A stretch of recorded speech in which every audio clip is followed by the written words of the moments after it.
Está com uma promoção na qual 1 milhão de FIFA Points serão distribuídos. E essa promoção terá mais de um vencedor. Para participar é bem simples, galera. Se você quer tentar ganhar a sua parte desse prêmio, clique no link da descrição e participe. Sei que o brasileiro ainda não acabou, mas já tá na mão perto do tricolor.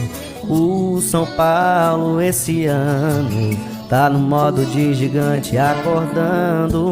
Ai, ai, ai, coração tá sofrendo, pois a seca é real há tanto tempo.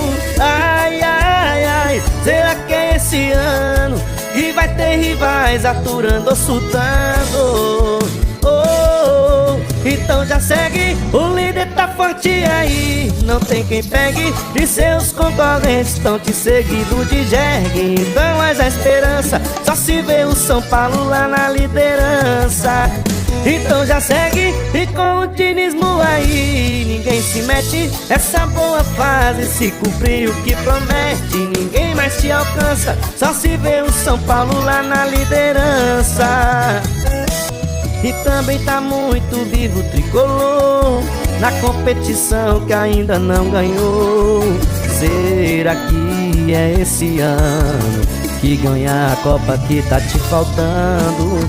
Ai, ai, ai, tem que passar do Grêmio pra chegar nessa final que tá querendo. Ai, ai, ai, será que tá acabando a seca do São Paulo que já dura anos?